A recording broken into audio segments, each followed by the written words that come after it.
नमस्कार दोस्तों, स्वागत है आपका साइंस जर्नी में। 19वीं सदी ब्राह्मणवादियों के लिए सबसे बुरे दौर से गुजरा। पिछले 1000 वर्षों से बुद्धमय भारत और सम्यक संस्कृति को जमींदोज करके जो उनने भारतीयों में फूट डालकर वर्ण व्यवस्था और जाति उपजाति छूत अछूत का जहर बोकर भारतीयों को कमजोर कर गुलाम बनवा कर रखा था, अचानक से किसी ने हथौड़ा चला दिया उस पर। जमीन खोदने पर लोग सोने चांदी हीरे जैसी मूल्यवान वस्तुएं तलाशते हैं, वही भारत में जमीन खोदने पर बुद्ध की मूर्तियां निकलने लगी। एक नहीं, दो नहीं, हजारों लाखों की तादाद में पहुंच गई है। दूसरी तरफ मैक्स मूलर नामक जर्मन ब्रिटिश स्कॉलर ने वेद उपनिषद सहित ब्राह्मण ग्रंथों का भाष्य कर दुनिया के सामने यह साबित कर दिया कि वेद की भाषा संस्कृत नहीं बल्कि यह पाली प्राकृत और फारसी का गठजोड़ है। इस घटना ने ब्राह्मणवाद की जड़ें खोद दी, रातों की नींद उड़ा दी। भारतीयों को भी समझ में आने लगा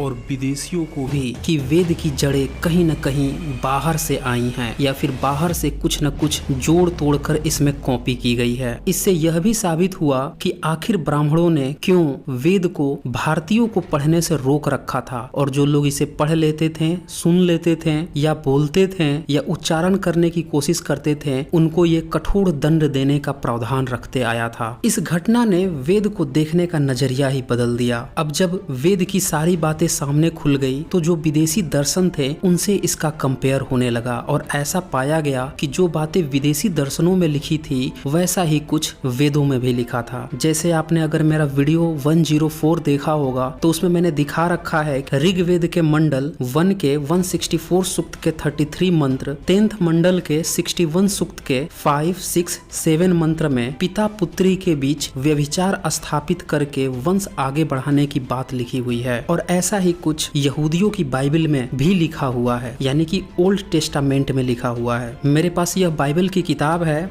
और मैं आपको बता दूं कि इसमें बाइबल के ओल्ड टेस्टामेंट और न्यू टेस्टामेंट दोनों दिया हुआ है। ओल्ड टेस्टामेंट हिब्रू में लिखे गए थे और यह यहूदियों में प्रचलित है, जबकि न्यू टेस्टामेंट जो ईसाई वर्ग है उनमें ज्यादा प्रचलित है और वह ग्रीक में लिखी गई थी। इन दोनों का ही कलेक्शन इस बाइबल में है। इसके ओल्ड टेस्टामेंट यानी यहूदी बाइबल के जो उत्पत्ति चैप्टर है उसके 19 वर्ष के 30 हाइम से लेकर 38 हाइम के बीच में पिता पुत्री के व्यभिचार की बात लिखी हुई है। आइए इसे डिटेल से समझते हैं, क्योंकि जब तक हम जड़ों को नहीं समझेंगे तब तक हम यह नहीं समझ सकते कि जो वेद हमारे ऊपर थोपा गया था या थोपा जा रहा है उसकी जड़ें कहां से निकली हैं। इसीलिए इससे जुड़ी हुई जो भी दर्शन है, विदेशी दर्शन, उनको भी डिटेल से समझना जरूरी है। यहूदी मान्यता के अनुसार आज से 3000 वर्ष पूर्व अब्राहम, जिसे विदेशी दर्शन जैसे कि यहूदी, ईसाई, इस्लाम तीनों में पैगंबर होने का खिताब प्राप्त है। इसी अब्राहम के समकालीन लूत नामक एक व्यक्ति रहता था जो कि अब्राहम के द्वारा चलाए गए नए नवेले धर्म जिसमें एक ईश्वर का कंसेप्ट था उसको वह भी मानता था। यह वही लूत है जिस पर व्यभिचार की बातें आगे मैं दिखाने वाला हूँ। इन धार्मिक किताबों को पढ़ने पर ऐसा प्रतीत होता है कि उस समय का जो ईश्वर था वह बहुत ही कमजोर था और ईश्वर का ताल्लुकात जनसंख्या से है। जितनी जनसंख्या कम होगी ईश्वर उतना ही कमजोर रहता है। और आजकल जैसे जैसे जनसंख्या बढ़ती जा रही है ईश्वर को उतना ही भव्य और उतना ही शक्तिशाली दिखाया जा रहा है। इन दर्शनों का जो ईश्वर है वह इंसानों की तरह है। वह इंसानों की तरह बात करता है, बात बात पे गुस्सा करने लगता है। वह अपने भक्तों के घर आता है, खाना खाता है, मांस मछली भी खाता है, बछड़ा भी खाता है और फिर उनको एक तानाशाह की तरह नए नियम कानून थोप के चला जाता है। और तो और किसी को मनचाही बच्चे भी उत्पन्न करवा देता है। और ये सारी घटनाएं आज से 3000 साल पूर्व बताई जा रही हैं इस धार्मिक ग्रंथ के अनुसार। दरअसल ये सारी घटनाएं इजराइल यानी कि उस समय के यरूशलेम जगह की बात हो रही है। वहाँ पे उस समय 2 नगर थे, सदोम और अमोरा। इन दोनों जगहों के लोग अब्राहम के द्वारा चलाए गए नए यहूदी धर्म को मानने से इनकार कर चुके थे। तो इसीलिए अब्राहम का जो ईश्वर था यानी कि यहोवा, वह सदोम और अमोरा नगर और उसके निवासियों से बहुत ज्यादा दुखी था। वह उनका विनाश करना चाहता था, वैसे ही जैसे इंसान उसके शत्रु हो गए हों। इसीलिए वह अब्राहम के पास जाता है और इस विनाश की बात बताने लगता है। तो अब्राहम उसके साथ नेगोशिएशन करता है कि अगर वहाँ 50 या 10 लोग मेरे होंगे यानी कि धार्मिक लोग होंगे तो क्या उन्हें भी मार दोगे? तब यहोवा उसे सांत्वना देता है कि नहीं, उन्हें नहीं नहीं मारूंगा। और ये सारी बातें आपको यहूदियों की बाइबल यानी ओल्ड टेस्टामेंट के 18 वर्स के 16 हाइम से लेकर 33 हाइम में मिल जाएगी। इसी के 19 वर्स में अगर आप देखें तो ईश्वर बिल्कुल कॉमेडी पे उतर आता है। वो अपने 2 दूत भेजता है सदोम नगर में, जहाँ पे लूत नामक एक इंसान रहता था। अब जब वो 2 दूत इसके घर जाते हैं तो लूत इन दूतों को दंडवत प्रणाम करता है। अब इसी से आप समझ जाइए कि दंडवत प्रणाम करने की जो भारत में आजकल कथाएं प्रचलित है वो कहाँ से आई हैं। फिर लूत उनसे कहता है कि आप लोग पैर धुल लीजिए और रात भर विश्राम करके सुबह चले जाइएगा। तब दूत कहते हैं कि नहीं, वो चौक पर ही आज रात बिताएंगे। तब लूत उन्हें अपने घर ले जाता है, खाना वगैरह खिलाता है और सोने से पहले ही उस सदोम नगर के जितने भी वासी हैं सब आकर उसका घर घेर लेते हैं और कहते हैं कि ये जो 2 पुरुष तुम्हारे घर में आए हैं उनको बाहर निकालो, हम उनका भोग करेंगे। अब आप खुद ही सोचिए कि ये भोग था या संभोग था या उन्हें काट कर खाने का प्रोग्राम था। इस पर लूत की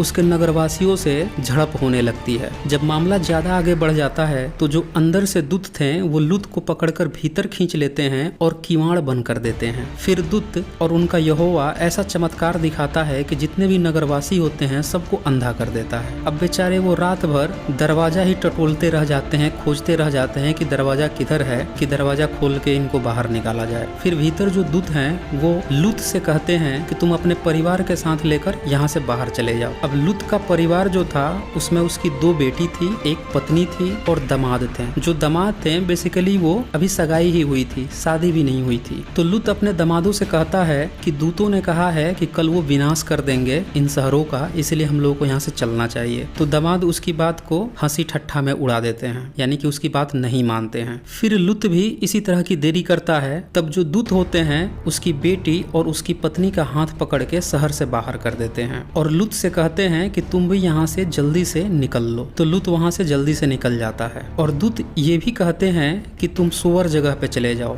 सोअर का मतलब होता है छोटा जगह। फिर लूत जैसे ही सोअर के नजदीक पहुंचता है तब तक सूर्य उदय होने लगता है। तब यहोवा आकाश से गंधक यानी कि सल्फर और आग बरसाने लगता है और उन नगरों को और उस संपूर्ण तराई को और नगरों के सब निवासियों को भूमि की सारी उपज समेत नष्ट कर दिया। अब देखिए ये यहूदियों के ईश्वर का विज्ञान है। वो इतना बड़ा जालिम है कि इंसानों को, पेड़ पौधों को भी नष्ट कर दे रहा है। सीधी सी बात है कि जो घटना बताई जा रही है वो ऐसा लग रहा है कि कोई ज्वालामुखी विस्फोट हुआ होगा, उसको इन लोगों ने ईश्वरीय घटना के रूप में प्रचारित करके आज तक सबका कैपिटल सी काटते आए हैं। फिर लूत की पत्नी ने जो उसके पीछे थी दृष्टि फेर के पीछे की ओर देखा और वह नमक का खंभा बन गई, यानी कि बेचारी वो भी शहीद हो गई। यानी अब लूत और उसकी 2 बेटियां ही बची थी उसके परिवार में। और फिर लूत ने अपनी दोनों बेटियों को गर्भवती कर 2 साम्राज्य खड़े कर दिए। एक का नाम था मोआबियों और दूसरे का नाम था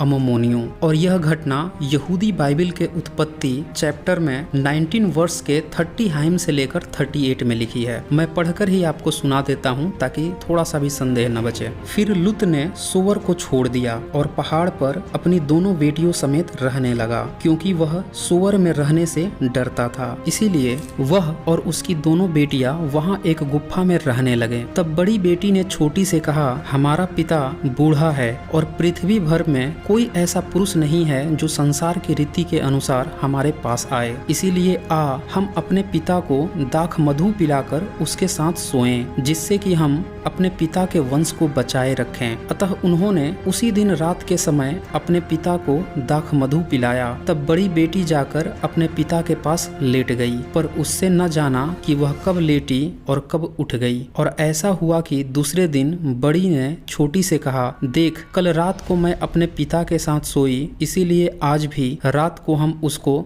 दाख मधु पिलाएं, तब तू जाकर उसके साथ सोना कि हम अपने पिता के द्वारा वंश उत्पन्न करें। अतः उन्होंने उस दिन भी रात के समय अपने पिता को दाख मधु पिलाया और छोटी बेटी जाकर उसके पास लेट गई, पर उसको उसके भी सोने और उठने का समय का ज्ञान न था। अब देखिए ये भी यहूदियों के ईश्वर परमेश्वर का ये कौन सा विज्ञान था कि पिता के साथ बेटी आके सो गई, सो के उठ के चली गई, लेकिन उसे पता भी नहीं चला और गर्भवती भी हो गई दोनों बेटियां। इस प्रकार से लूत की दोनों बेटियां अपने पिता से गर्भवती हुई। बड़ी एक पुत्र जनी और उसका नाम मोआब रखा। वह मोआब नामक जाति का जो आज तक है मूल पिता हुआ। और छोटी भी एक पुत्र जनी और उसका नाम बेनम्मी रखा। वह अम्मोन वंशियों का जो आज तक है मूल पिता हुआ। तो इस तरह से हम लोग देखते हैं कि पिता पुत्र व्यभिचार की घटना वेदों और यहूदी बाइबल दोनों में मिलती है। यानी कि वेद की यह बेटी बलात्कारी संस्कार भारत का तो कदापि हो ही नहीं सकता था, और यहाँ पे दिखने में भी मिल रहा है कि इन्होंने यहूदी संस्कृति को यहाँ पे कॉपी किया है। इसी तरह जिल्द अवेस्था की जो फारसी रचना है उसका भी कॉपी पेस्ट कर और पाली प्राकृत फारसी से मिलाकर वेद को भारत में रूपांतरण किया गया है। और चूंकि इसकी पोल न खुल जाए कि इसमें विदेशियों की बातें लिखी हैं, इसमें फारसी शब्द है, पाली प्राकृत के शब्द हैं, इसीलिए इसे छुपाकर आज तक रखा गया था षड्यंत्रकारियों के द्वारा। लेकिन जैसे ही 13वीं सदी में इसका भाष्य क्लासिकल संस्कृत में हुआ, रैदास, कबीर, नानक जी सहित जितने भी समाज सुधारक हुए सब ने इसका विरोध किया। अगले वीडियो में मैं अब्राहम, उसके ईश्वर और खतना और कुर्बानी की परंपरा कब से चली आ रही है इसकी डिटेल में चर्चा करूंगा। तो दोस्तों इस वीडियो को ज्यादा से ज्यादा शेयर करें ताकि भारत की मूल संस्कृति और विदेशी वाहियात कल्चर के अंतर को समझने में सबको आसानी हो। तो आज बस इतना ही। धन्यवाद।